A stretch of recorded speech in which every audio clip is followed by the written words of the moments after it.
जगदंबा प्रसन्न झाली, भक्ति कवाड़े उघडली। तुम लोग अपनी आंखें क्यों नहीं खोलते? मेरा दिल टुकड़े टुकड़े हो जाता है तुम्हारे इन उदास चेहरों को देखकर और तुम्हारी निराश आवाजों को सुनकर। तुम सिर्फ कराते आ रहे हो हजारों सालों से, पर तुम्हें शर्म नहीं आती अपनी मजबूरी को अपनी बदकिस्मती समझकर गले लगाने में? क्यों जी रहे हो? तुम्हें तो अपनी मां की कोख में ही मर जाना चाहिए था। जागो, जागो। तुम क्यों दुनिया के दुखों, गरीबी और गुलामी के बोझ को अपनी शोचनीय, तुच्छ, घृणित और नर्क जैसी जिंदगी से और अधिक भारी करते हो? तुम्हारा मर जाना ही बेहतर है। अगर तुम नई जिंदगी शुरू नहीं कर सकते या अपने अंदर नया जोश नहीं भर सकते, जागो। सच तो यह है कि इस देश के किसी भी नागरिक के बराबर, चाहे वो ऊंचा हो या नीचा, तुम्हें भी रोटी, कपड़ा और मकान पाने का जन्मसिद्ध अधिकार है। अगर तुम एक सम्मानजनक जिंदगी जीना चाहते हो तो तुम्हें अपनी मदद खुद करनी होगी, जो सबसे अच्छी मदद है। इंडियन नेशनल कांग्रेस की सभा में अध्यक्ष की कुर्सी पर बैठे हुए मौलाना मोहम्मद अली साहब ने किसी के सुझाव पर कहा कि अछूतों को हिंदू और मुसलमानों में बराबर बांट दिया जाए। उनकी हिम्मत कैसे हुई है कहने की? क्या हमें बर्दाश्त करेंगे? हमारे गुलामों जैसी लेनदेन होगी? हम कांग्रेस पर कैसे भरोसा कर सकते हैं? गांधी जो महान समाज सुधारक है उस वक्त जेल में थे और वो चुप रहे। क्या हमें ऐसे मसीहाओं की जरूरत है जो ज्यादा फिक्र करते हैं उन रूढ़िवादी मुसलमानों की जो मांग करते हैं खिलाफत की? नहीं, बिल्कुल नहीं। मेरा प्रस्ताव है कि हम अपनी मुश्किलें हल करने के लिए और अपनी शिकायतें सरकार के सामने रखने के लिए एक खास केंद्रीय संस्था की स्थापना करें, जिसका नाम होगा बहिष्कृत हितकारिणी सभा। अलग अलग धर्मों के बहुत से उदारतावादी मित्र हमारा साथ दे रहे हैं।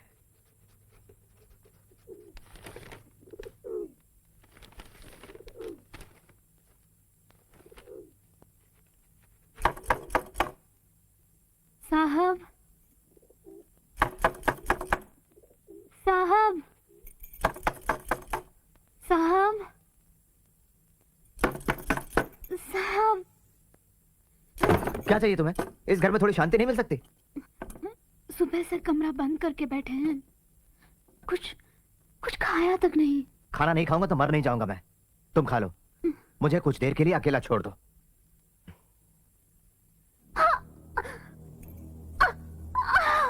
रामू, क्या हुआ? रामू, क्या बात है? क्या हुआ? प्रिय दत्तोबा, हमारे बेटे राजरत्न ने मेरे व्यस्त जीवन में खुशियां भर दी हैं। जब मैं इसे देखता हूं तो मुझे अपने पिताजी का प्यार और ममता याद आती है। मैं अपने आप को एक अच्छे वकील के रूप में स्थापित करने की पूरी कोशिश कर रहा हूं, फिर भी नीची जाति का होने से हर चीज मुश्किल हो जाती है। तब राजरत्न सब भुला देता है। भीमराव, राजरत्न बहुत बीमार है, आप जल्दी चलिए।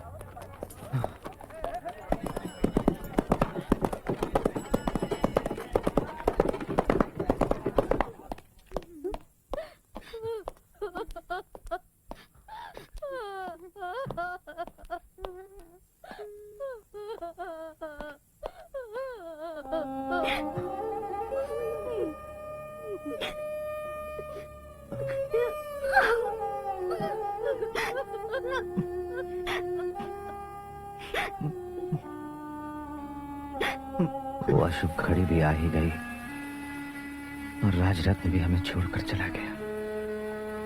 और अब जब हमने अपनी चौथी भोली भाली और हंसमुख संतान को दफन कर दिया है, हमारी जिंदगी का सारा स्वाद चला गया है। तुम्हें बताओ दत्तोबा, भाग्य इतना बेरहम क्यों होता है? राजरत्न को क्यों मरना पड़ा? क्यों?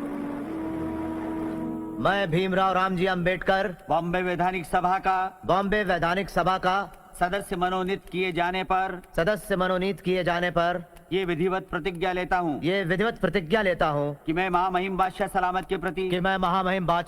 के प्रति पूरी निष्ठा और आस्था रखूंगा जैसे कानूनन स्थापित है। और मैं ब्रिटिश सरकार के प्रभुत्व और एकता का समर्थन करूंगा। हमें अपना आंदोलन कोंकण से शुरू करना चाहिए।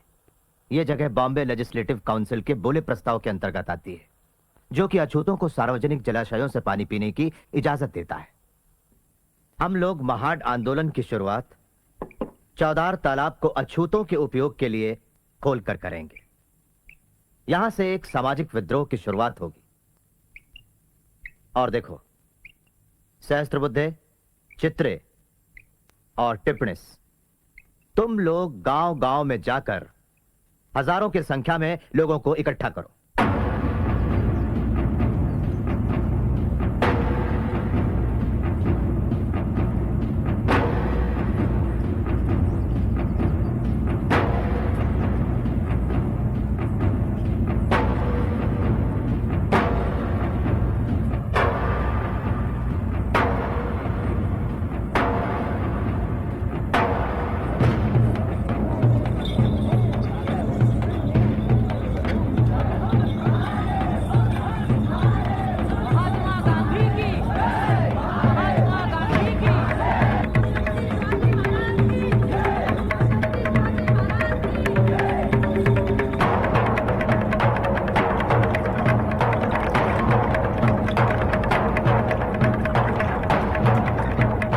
आखिर में उन्होंने कॉन्फ्रेंस के लिए एक तमाशा थिएटर किराए पे लिया है और भारी संख्या में लोग महाड की तरफ कूच कर रहे हैं।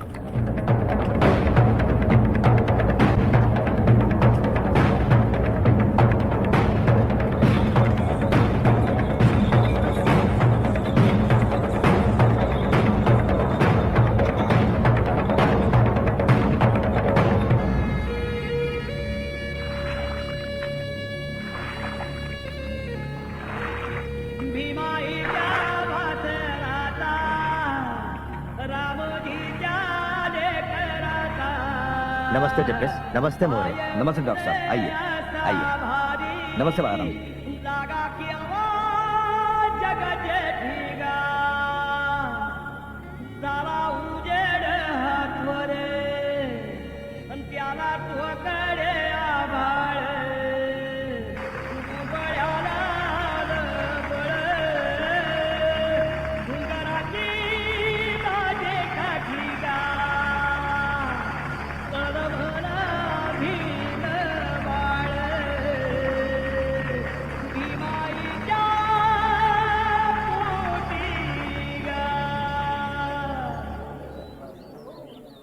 भाइयों और बहनों, मुझे इस परिषद का अध्यक्ष बनाकर आपने जो इज्जत दी है, मैं उसके लिए आपका आभारी हूं। यहां आकर बड़ी खुशी हुई। मैंने अपनी पढ़ाई का पहला अक्षर दापोली में ही सीखा। वो जगह सभी की यादों में बस जाती है जहां अपना बचपन बीता हो। लेकिन मुझे एक बात का दुख भी है कि हम सदियों से नाइंसाफी बर्दाश्त करते आए हैं। मेरी आपसे सलाह है कि उतार फेंकिए वो गंदा रहन सहन और बाहर निकलिए उस नर्क से जिसमें रहने के लिए सवर्ण हिंदुओं ने हमें मजबूर किया है। तो शिक्षित बने, संघर्ष करें और खुद को संगठित करें। अपने ऊपर भरोसा कीजिए और साफ सुथरे रहिए। मैं चाहता हूं कि आप आज ये प्रतिज्ञा करें कि अब से सड़ा गला मांस नहीं खाएंगे, जूठन नहीं उठाएंगे। अपने बच्चों को पढ़ाइए, उनके अंदर ये भावना पैदा कीजिए कि जिंदगी में उन्हें बड़ा आदमी ही बनना है। क्योंकि हमारी लड़ाई सत्ता या दौलत पाने की नहीं है, अपनी आजादी और आत्मसम्मान पाने की है।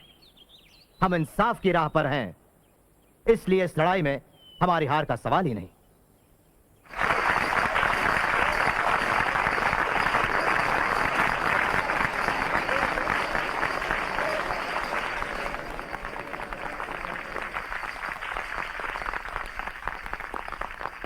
महाड के अछूतों को पीने का पानी बड़ी मुश्किल से मिलता है। उनकी समस्या दूर करने के लिए महाड म्युनिसिपैलिटी ने बोले प्रस्ताव के अंतर्गत चौदार तालाब 1923 में ही जनता के लिए खोला है। इसके बावजूद महाड के अछूतों ने इस प्रस्ताव पर अमल नहीं किया है। क्यों? क्योंकि साफ जाहिर है वे डरते हैं। मैं परिषद से अपील करता हूं कि वो इस मामले में दिशा दें। तो क्यों ना हम शांतिपूर्वक चौदार तालाब चले और पानी पिए, जो हमारा कानूनन हक है। चलो चौदार तालाब।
दंगा, उनके हाथों में लाठियां हैं और वो हमारे लोगों को बेरहमी से पीट रहे हैं।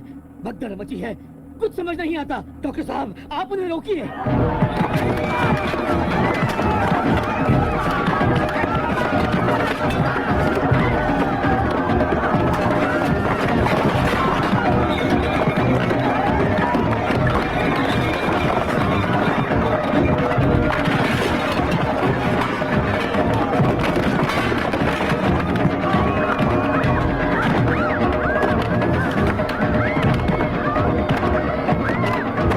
रुक जाओ।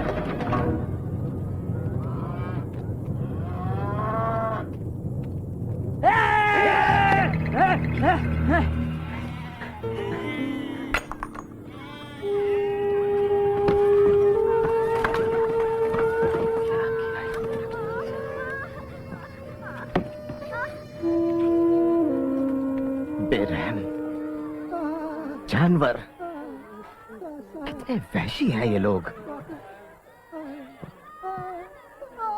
डॉक्टर अंबेडकर, जी, क्या आप अपने लोगों को काबू में करेंगे?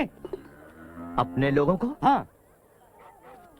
चित्रे, टिप्रिस, ये हमारे लोगों को रोकने को कह रहे हैं। ठीक है, मैं अपने लोगों को रोकता हूं, लेकिन आप बाकी लोगों को रोकिए। ठीक है। क्या अब आप मंदिर में घुसने की तैयारी में हैं? मंदिर? हमारी परिषद खत्म हो चुकी है, लोग शांति से चले गए हैं। हम हमेशा कानून का पालन करते हैं और याद रखिए, तालाब कानूनन सबके लिए खुला है। आप हमें आज्ञा दीजिए, हम उनका सिर फोड़ देंगे। शांत रहिए, शांत रहिए। मेरी विनती है कि शांति और सद्भाव बनाए रखें। हम कानून का पालन करते हुए यहाँ तक पहुंचे। कानून अपने हाथ में ना लें। हम और ज्यादा खून खराबा और बर्बादी नहीं होने देना चाहते। शांति से अपने गांव लौट जाएं। मेरी यही विनती है। जाइए।